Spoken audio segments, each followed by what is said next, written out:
योग्य नाही. कारण जीव ब्रह्मैक्य ज्ञानानेच मोक्ष होतो हा वेदांताचा सिद्धांत आहे. आणि ते ग्रंथ हे मुख्य साधन नाही असं पूर्वपक्षी म्हणतो, पण हे म्हणणं त्यांचं बरोबर नाही. कारण जीव ब्रह्मैक्य ज्ञानानेच काय होतो, मोक्ष होतो. इतर कशाने सुद्धा मोक्षाची प्राप्ती होत नाही. तर मोक्ष प्राप्त करण्याचे साधन म्हणजे काय, जीव ब्रह्मैक्य ज्ञानच.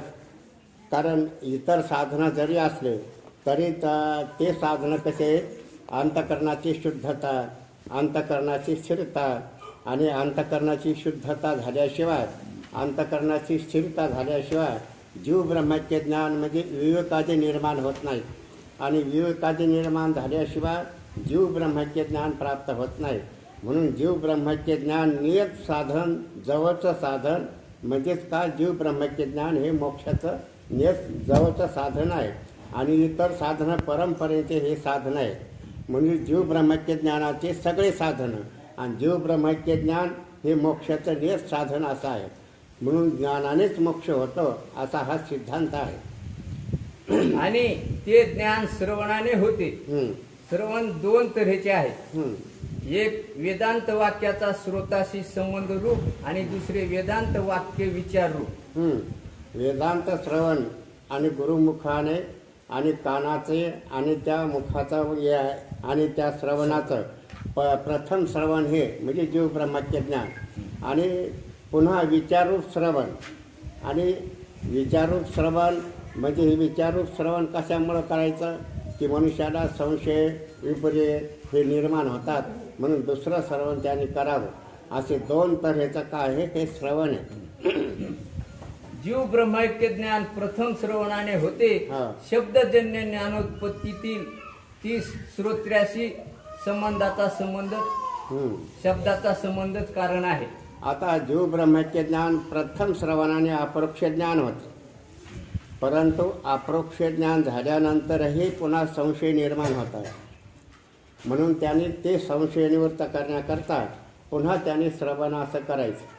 म्हणजे गुरुमुखाने प्रथम श्रवणाचा म्हणजे आणि शब्दाचा आणि कानाचा जो संबंध आहे, जो योग आहे, ते प्रथम श्रवण. आणि त्या प्रथम श्रवणानेच आणि अपरोक्ष ज्ञान होते.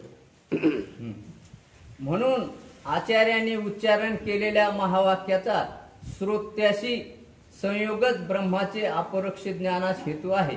म्हणजे गुरुमुखाने आणि तत्वमस्यादी महावाक्याचा विचार आणि हाच अपरोक्ष ज्ञानास हेतू आहे.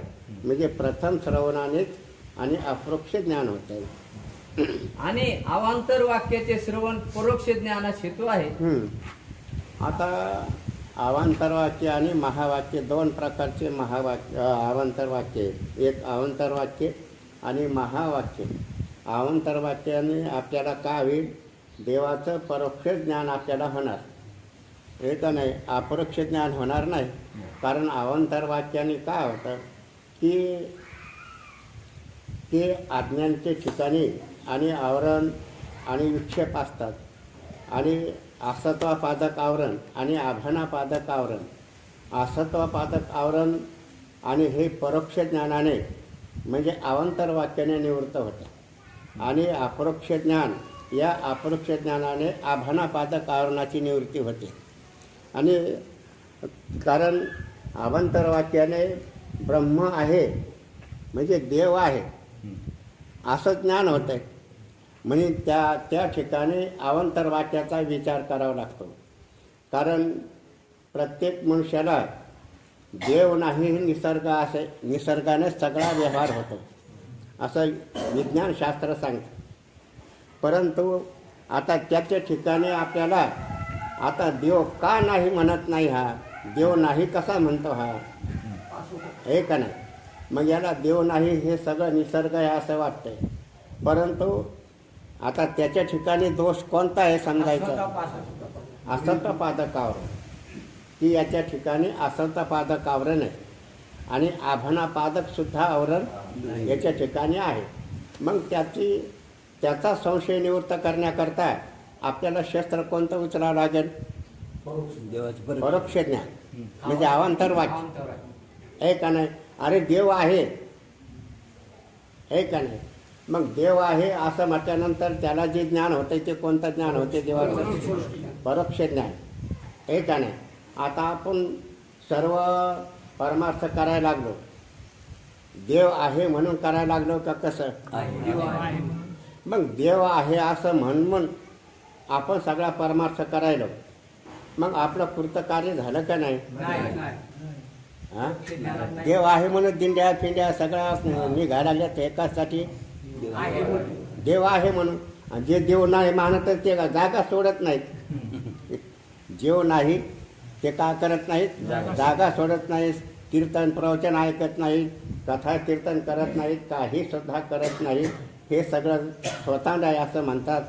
मग त्याच्या ठिकाणी असवता पादक आवरण आणि आभाना पादक सुद्धा आवरण आहे. आणि आपल्या ठिकाणी असवता पादक आवरण नाही. कशाहून नाही? देव आहे. हे काय नाही. देव आहे म्हणून आपल्याला आपल्या ठिकाणी कोणता दोष गेला आपला?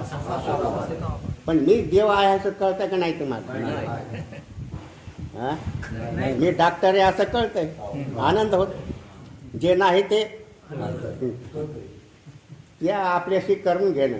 आणि खरंच मनुष्य आहेत का तुम्ही? हा? जर विचारा पुढे याचा टिकाव केला तर मनुष्य सिद्ध होतो का? आहे का नाही. काय आहे म्हणजे आता आपण देवदेव जरी करत असलो, देव आहे म्हणून करायला लागलो. आहे नवरदेव नवरदेव, हे नवरी आहे ते त्यानं पाहिलं नाही, यानं पाहिलं नाही. सोया आहे व तिचं ठिकाण असं आहे, तिचं ठिकाण. त्यांना काही फायदा? नवरीला नवरदेवाचं नाव ज्ञान झालं ते कोणतं? आणि नवरदेवाला त्या नवरीचं नाव म्हणजे चांगली आहे बा, मुलगी शिकलेली आहे, सगळं हे ज्ञान झालं. पण कोणतं झालं? परोक्ष ज्ञान. मग फायदा त्याचा प्रपंच वाढवण्याकरता काय फायदा आहे त्याच्यात? तसं आपल्याला परोक्ष ज्ञान आहे. काय फायदा आहे? हा? काय ज्ञान आहे? कसं आहे?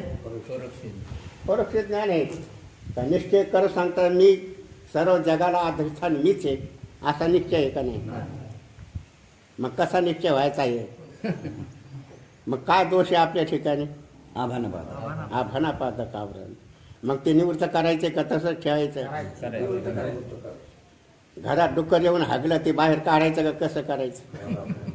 हा? कथाच वाद घेत बसायचं आणि तिथं जेवण बसायचं. हा?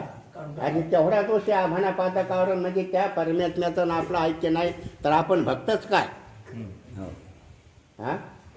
आपण भक्तच काय? हे का नाही. म्हणून काय हे सगळं अवांतर वाक्य हे काय करते? फक्त असत पादक आवरणाची निवृत्ती करते. देव आहे असं कळून देतो. हे का नाही. मग तो देव कुठे आहे का नाही. मग त्याचा आपण शोध करायला लागलो. पण आपल्याला शोध लागला किंवा नाही आपापल्या याच्यावर येते. ही संसम्य गोष्ट आहे. ही काय सांगण्यासारखी गोष्ट नाही.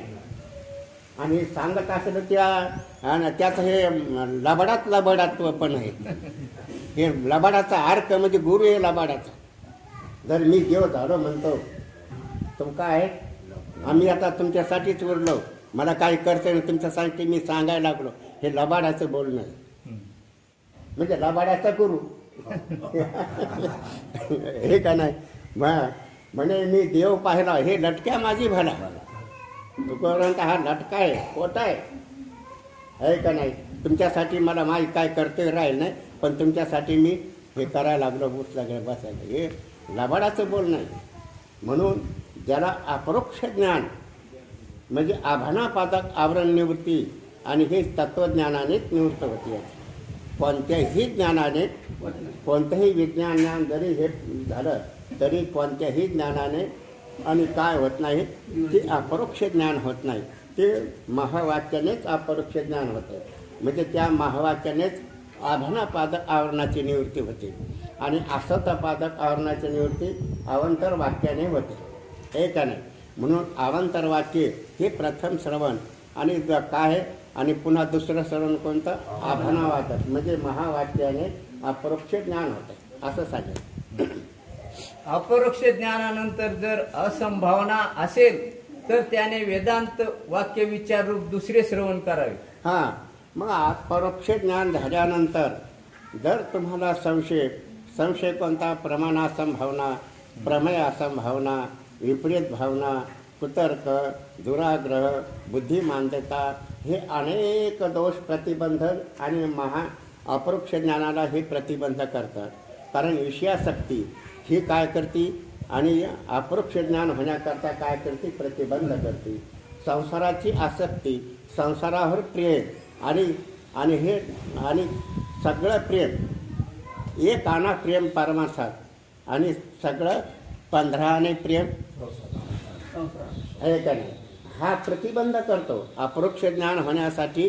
आणि हेच विषयासक्ती, बुद्धिमांद्यता, कुतर्क, प्रमाणासंभावना, प्रमेयासंभावना, विपरीत भावना आणि हे मनुष्याला अपरोक्ष ज्ञान होण्याकरता आणि प्रतिबंध होतो. म्हणून अपरोक्ष ज्ञान झालं तरी परंतु ह्या आणि वासना, मनसा आणि हे विपरीत प्रतिबंध आणि हे म्हणून त्याला आड येतात. म्हणजे निश्चय होऊ देत नाही. अपरोक्ष ज्ञान झालं म्हणजे एवढ्यानं झालं काय? पण त्याचा निश्चय व्हायला पाहिजे. निश्चय का होत नाही? हे संशय निर्माण झाले म्हणून. अपरोक्ष ज्ञान झालं का नाही? झालं, पण निश्चय होतो का नाही? म्हणून प्रतिबंध ते आड येतात. म्हणून त्याने दुसरा पुन्हा श्रवण करा का पुन्हा हळद लावत बसायचं? पुढचाच विचार करायचा. म्हणून पुन्हा त्याने श्रवणच करायचं. श्रवण केल्यानंतर आता अपरोक्ष ज्ञान झालं, पण या अपरोक्ष ज्ञानाने आणि काय होतं? पुन्हा प्रतिबंध हे विषयासक्ती, बुद्धिमांद्यता, कुतर्क, प्रमाणासंभावना हे जर आड येत असतील तर त्याने पुन्हा श्रवणच करायचं का तीर्थयात्रा करत बसायचं? त्यांनी श्रवणच करायचं. दुसरं काही यज्ञाची कर्म वगैरे काही करायचं नाही. त्याने पुन्हा तेच करायचं आहे का? म्हणजे तेच करायचं म्हणजे पुन्हा श्रवण मननच त्यांनी करायचं. असं हे दुसरं श्रवण असं आहे.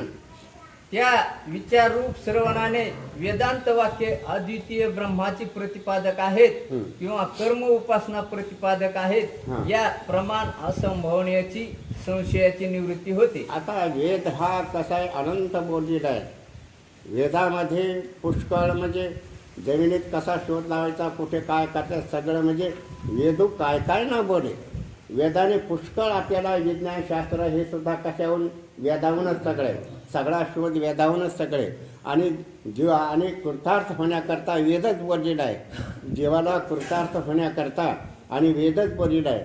आणि त्या वेदाचा भाग जो उपनिषद, वेदाचा भाग जो उपनिषद, आता वेदामध्ये कर्म उपासना प्रतिपादन केलेली आहे आणि काय आणि उपासना सुद्धा प्रतिपादन केलेलं आहे. कर्माचं सुद्धा आणि सकाम कर्माचं सुद्धा प्रतिपादन केलेलं आहे. निष्काम कर्माचं सुद्धा प्रतिपादन केलेलं आहे. सकाम उपासना याचं सुद्धा प्रतिपादन केलेलं आहे. निष्काम कर्म, निष्काम उपासना, सकाम कर्म, सकाम उपासना हे सगळं वेदाने सांगितलं. आता सकाम उपासना जरी वेदाने सांगितल्या, आता हे संशय निर्माण झाले. काय झाले? वेदाने काय सांगितलं? कर्म कर. वेदाने काय सांगितलं? उपासना कर. वेदाने काय सांगितलं? तत्वज्ञान प्राप्त करून घे तरच कृतार्थ होशील असं वेदाने सांगितलं. आणि साधू संतांचे अभंग वेदानुसारच आहेत का? कसे? वेदानुसारच. म्हणजे ह्या प्रमाणासंभावना याच्यावर काय होतं? संशय निर्माण होतात. कारण की जेव्हा हे सकळ सिद्ध आहे म्हणजे या अभंगात तुकोबाराने कर्म सांगितलं. अधिकार हो ना. म्हणजे कशाला हे सांगितलं? हे कर्म म्हणजे आता जोपर्यंत शरीर चालते तोपर्यंत तीर्थयात्राच करा, चारी धाम करा असं सांगितलं. मग आता तेच करा का आयुष्यात साधने सच्चिदानंद पदवी घेणे एवढा अधिकार नारायण कृपा का तत्वज्ञान प्राप्त करून घ्या? मला ऐकू येत नाही. कोण? हा मी सांगायचं त्याच्यावर विचार करा. म्हणजे आता हे तत्वज्ञान प्राप्त करून घ्यायचं याला बी सुद्धा आणि तत्वज्ञान सांगितलं म्हणजे प्रमाण सांगितलं एवढं. मग तत्वज्ञान प्राप्त करून घ्या का तीर्थयात्रा करा का उपासना करा का कर्म म्हणजे वाचिक कर्म, मानसिक कर्म, विहित कर्म, निषिद्ध कर्माचा परित्याग, विहित कर्माचा का आचरण करायचं, हे सुद्धा वेदाने आपल्याला सांगितलं, हे प्रमाण सांगितले. मग या प्रमाणाविषयी आणि संशय निर्माण होतात. मग आम्ही कर्म करावं का उपासना करावं का तत्वज्ञान प्राप्त करून घ्या, ही प्रमाणासंभावना. ही प्रमाणासंभावना ही जी निर्माण होती, ही केव्हा निर्माण झाली? तेव्हा अपरोक्ष ज्ञान झाल्यावर. आणि ज्याला अपरोक्ष ज्ञान झाल्यावर तो उत्तम अधिकारी, साधू बौद्ध झाला, निवृत्ती झाला, ठाई कामोराला अनुभवे, कापुराची वाती उजाळायची, ठाईची समाप्ती झाली जायची, त्याला पुन्हा श्रवण करण्याची गरज नाही. त्याला प्रमाणासंभावना उत्पन्न होत नाही, त्याला प्रमेय असंभावना उत्पन्न होत नाही, त्यांना विपरीत भावना निर्माण होत नाही. त्यांचा साधूवर, त्या गुरुवर आणि त्या वाक्यावर म्हणजे वेद वाक्यावर नितांत विश्वास असल्यामुळं आणि त्याच टायमाला तो कृतार्थ ठाईचे की साधुबोध झाला, निरोन्या झाला, ठाईचा मोराला अनुभवे, की ताबडतोब त्याला आणि विश्वास असल्यामुळं तो त्या क्षणाला तो कृतार्थ होतो. पण ज्याला काय होतंय, बरोबर श्रद्धा नाही, प्रेम नाही, पण अपरोक्ष ज्ञान झालं, पण त्याला संशय पुन्हा निर्माण होतो. मग त्याला जे हे संशय निर्माण, प्रमाणासंभावना, मग आपण यज्ञाचे कर्म करावं का उपासना करावं का सकाम उपासना करावं. आता हे जर कर्म आपल्याला, आता वेद पुष्कळ बोललेला आहे आपल्याला, हे माणसाला ब्रह्मचर्य आश्रम, ग्रस्ताश्रम, वानप्रस्थ आणि संन्यास हे आश्रम तरी कशाला वेदाने सांगितले, पण हे कशा करता सांगितले हे कळतं का? काही लग्न करावं हे वेदाने सांगितलं, ब्रह्मचारी व्रत पाळावं हे वेदाने सांगितलं, वानप्रस्थ करावं हे वेदाने सांगितलं. म्हणजे आता लग्न करायचं म्हणजे पोरं करायसाठी सांगितलं काय? हा, अरे तुम्ही सोयीर वागू नये म्हणून तुम्हाला, काळाच्या तडक्यात जाऊ नये म्हणून तुम्हाला लग्न करायचं सांगितलं. तुम्हाला इंद्रिय बंधन होत नाही, इंद्रियाचा निग्रह होत नाही म्हणून वेदाने सांगितलं बाबा या पापापासून तरी वंचित राहतील म्हणून लग्न करायचं. मग लग्न करायचं, पोरं सोरं काढायचं, माड्यात बांधत राहायचं का? तुम्हाला त्या पापापासून परावृत्त झाला असताना लग्न केल्यानंतर तुमची चित्तशुद्धी होईल, तुम्हाला सद्भावना निर्माण होते आणि सद्भावना निर्माण झाल्यानंतर तुम्हाला इकडे इकडे येता येईल. आणि माणसाचा स्वभाव काय? लग्न करून परंपरा वाढवणंच. आईचे फाल तर काय डुकराले किती काय हे झाली माणसं. हे तात्पर्य का वेदाचं सांगण्यात? म्हातारा म्हणतो अरे दररोज जाऊ नको सिनेमा पाहायला, सिनेमा पाहायला जाऊ नको, निदान तिला तरी घेऊन जा. तिला कोण दाखवल तिच्या बायकोला? तिला घेऊन जा जाईन. म्हणजे म्हाताऱ्याचं तात्पर्य हे का बोलणं आहे? तसं वेदांत सांगितलं लग्न करा, हे करा, हे तात्पर्य काही वेदाचं? अरे बायको करणं म्हणजे इंद्रिय, जितेंद्रिय राखून हे करणं. बायको करणं ही चुकीची नाही. हे कशा करता सांगितलं वेदानं? इंद्रिय निग्रह करण्याकरता. आणि सद्भावना निर्माण झाल्याची एखादी निर्माण होती. म्हणजे प्रत्येक साधना वेदाने जे जे सांगितलं ते तत्वज्ञानाकरता सांगितले.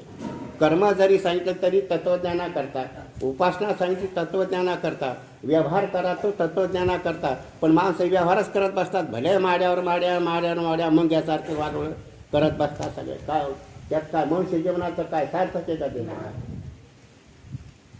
हे का नाही? इंद्रिय आवरत नाही म्हणून लग्न करा, ब्रह्मचर्य राहतो का? हे का नाही? म्हणून हे आता हे जे जे आपल्याला वेदाने साधना, आपल्याला मार्ग, हे प्रमाण आपल्याला सांगितले ते तत्वज्ञाना करतात. आणि मनुष्याची आणि कृतार्थता मनुष्य देहातच आहे, पशु पक्ष्यांमध्ये नाही. म्हणून अशा ह्या प्रमाण असंभावना, विपरीत भावना आणि हे अनंत असे निर्माण होतात. अपरोक्ष ज्ञान जरी झालं तरीही म्हणून त्याने पुन्हा दुसरं श्रवण करा असं सांगितलं.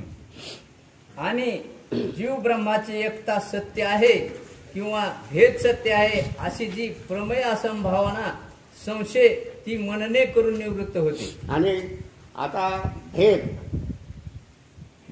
आणि अभेद ही प्रमेय. भेद काय आहे? हा प्रमेय. आणि अभेद काय आहे? प्रमेय. आहे का नाही? म्हणजे ह्या प्रमेयाविषयी जो संशय, भेद खरा आहे जीव ईश्वराचा भेद खरा आहे का जीव ईश्वराचं ऐक्य खरं आहे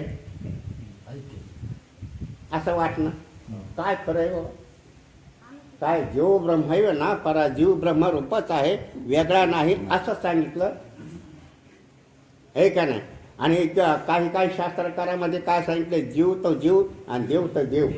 हे रामानुचार्य माधवाचार्य याच्यामध्ये भेद प्रतिपादन करतात. जीवाचं ईश्वराचं कदापि ऐक्य होत नाही असा त्यांचा सिद्धांत आहे. मग त्यांचं ऐकून ते योग्य आहे का? वेदांत शास्त्र सांगतात, व्यास साधू संत सांगतात जीव ब्रह्मरूपच आहे, भिन्न नाही. मग यांचं ऐकावं का रामानुचार्य माधवाचार्य द्वैत्याचं ऐकावं? आणि मनुष्याला सहजच द्वैत काही न अभ्यास करता सगळं आहे का नाही? कोणता अभ्यास काय, कोणता आहे का नाही? ज्ञानेश्वर महाराज म्हणतात, अरे ती वेद आणि वेद काय प्रवृत्ती न करता, म्हणजे वेद प्रवृत्ती करत नाही. काय दारू पिणे वेद सांगतो का? मांस खा वेद सांगतो का? पण त्याच्या सहज प्रवृत्ती आहे. मनुष्याची प्रवृत्ती दारू पिऊ नये हे वेद सांगतो. आणि दारू पिया असा वेद सांगतो का? पण माणसाची विषयासक्ती असल्यामुळं आणि त्याच्यावर सहज प्रवृत्ती होते. मला येत नाही. वेदेन करीती प्रेरणा. हा, वेदांना करती प्रेरणा, विषयावर सहज वाचन. विषयावर आता वेद प्रेरणा करतो का? पण माणसाची काय होत? सहज वाचना होती. हे का नाही? म्हणून काय की अशी वाचना सहज अशी होत असताना म्हणून ते सांगतात काय? म्हणून प्रमेय संभावना म्हणजे जीव आणि ईश्वराचा भेद सत्य आहे का अभेद सत्य आहे? इकडं त्या संतांचं प्रमाण काय आहे? जीव ब्रह्मैव ना परा, की जीव हा परमात्मा स्वरूपान भिन्न नाही असं साधू संत सांगतात. हे का नाही? आणि भगवान सुद्धा क्षेत्रज्ञ एवच. अरे क्षेत्रज्ञ जो जीव आहे तो देवच आहे. क्षेत्र म्हणजे शरीर आणि त्यात राहणारा साक्षी आत्मा तो कोण आहे? ऐक्य क्षेत्र नाही याचं. मग हे खरं आहे, अद्वैत खरं आहे का भेद खरं आहे असा जो प्रमेय संशय असा निर्माण होतो. मग त्यासाठी पुन्हा त्याने काय करावं? निध्यास करा. काय करा? मनन करा. हा जर संशय येत असेल त्याने काय करायचं? मनन करायचं. म्हणजे प्रत्येक दोष निवारण करण्याकरता त्याला साधना वेदाने सांगितले. आणि असा जर संशय जर आपल्याला येत असेल तर त्याने पुन्हा काय करायचं? मननच करायचं. आणि प्रमाणासन भावना निवृत्त करण्याचं असतील तर त्याने काय करायचं? श्रवणच करायचं. हे का नाही? म्हणजे श्रवण, मनन आणि आता निधिध्यास. निध्यास कशाला करायचा? हा, निध्यास कशामुळं करायचा? निधी आहे म्हणून करायचा. निधी आहे म्हणून निध्यास करायचा का? त्यासाठी करायचा का पाहिजे?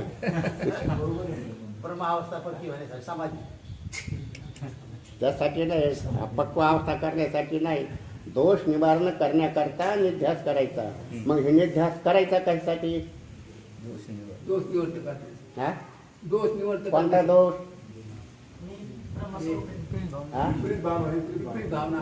कोणती विपरीत भावना? हा, मी जे आहे म्हणून निध्यास करायचा. मी संसारिक आहे म्हणून निध्यास करायचा. मी घरचा मालक आहे म्हणून निध्यास करायचा. मी हे म्हणून बरं आहे पोरायचं म्हणून निध्यास करायचा. हे काय मी गेल्यावर कसं होईल पोरायचं म्हणल्यावर त्याच्यामुळे निध्यास करायचा. पोरायला वाटून द्यायचं, सगळा पैसा पोरायलाच वाटलं, माझ्याजवळ काय देत नाही म्हणून निध्यास करायचा. कायसाठी करायचं निध्यास? ही विपरीत भावना. हे वाचताना मी मनुष्य समजणं ही काय? ही विपरीत भावना. मग याने विपरीत भावना हे निवृत्त करण्यासाठी काय करायचं? निध्यास करायचा. हे का नाही? नसतील मी मनुष्य, मी ब्राह्मण, मी वैश्य शूद्र हे म्हणायला. बरं, वैश्य शुद्ध ब्राह्मण हे सिद्ध होतात का? देव सिद्ध होतं.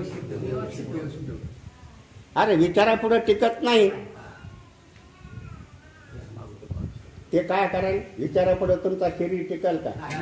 विचार का निरसन आहे? याच्या पुढं का तुम्ही टिकणार का? शरीर तुमची मालकी, तुमची काय नोकरी असेल, काय असेल, बंगला असेल, पोरं असेल, स्त्री असतील, कशा हे सगळे जरी असतील तर विचारापुढे हे टिकतात काय? हा विचारून अहंकार सांगितली. हा, मग अस्तित्व वस्तू होईल. हे का नाही? म्हणून आपण मनुष्य हे असं श्रवण करूनही मी मालक हे घरचा, माझा प्रपंच कसा, मी जर लक्ष नाही दिलं तर ही काय आहे? विपरीत भावना. म्हणजे याने पुन्हा काय करायला पाहिजे? असंच करायला पाहिजे. हे अनेक संशय आपण आता ऐकायला लागलो. हा संशय नाही का? काय कसं आहे? हे संशय नाहीत का? मी मनुष्य आहे म्हणून हा संशय म्हणजे विपरीत भावना आहे ना. आहे देव, वाटतंय मनुष्य. ही काय? विपरीत भावना. मग ही विपरीत मनुष्य. अरे मनुष्य बापा, मग मनुष्य जर विचारापुढे आपण निध्यास केलं तर निध्यासामध्ये विचार केला असताना आणि हे सगळं शरीर पंचकृत पंचमहाभूताचं, ह्याच्यात माझा काही सुद्धा नाही. अरे देहे काळाचे धन कुबेर, त्याच्यात काय सांगितलं? असा निध्यास करायला सांगितलं तर खूप राहील. तुम्ही देहाला मी म्हणता ना, मग तुकोबाराने याच्यात कोणतं साधन सांगितलं? निध्यास. देह काळाचा धन तुम्ही धनासाठी आसक्ती ठेवता आणि देह मी म्हणता. याच्यात निध्यासा म्हणजे की याच्यात विपरीत भावना सांगितली याच्यामध्ये. मग ही विपरीत भावना निवृत्त करण्यासाठी तुकोबाराने काय सांगितलं? देह आधी काय करा. देह आणि कसं आहे? नष्ट होणार आहे. देह काळाचं भातुक आहे, धन हे कुबेराचं आहे. येथे मनुष्याचे काय आहे? म्हणजे देह तुकोबाराने याच्यात निध्यास सांगितला. मग देहाचा बाध केला, धनाचा बाध केला. हे का नाही? मग हे कशाने कळालं? हे का नाही? म्हणून आपण निध्यास असा केला पाहिजे. जण हे संशय आपल्या ठिकाणी राहतात. नुसतं ऐकायचं आणि बापा हे करायचं असं नाही रे. हे कसं आहे?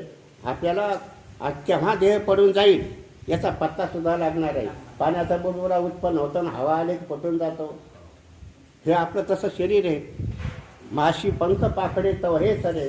निध्यास ऐकायचं आणि हे करायचं. हे काय कर्मणूक? हे काही कर्मणूक हे काही. तुम्ही बंधनात पडले, जेलमध्ये घातलं, जेलही कळत नाही. मला जेलमध्ये टाकलं हे कळायला पाहिजेत का नाही?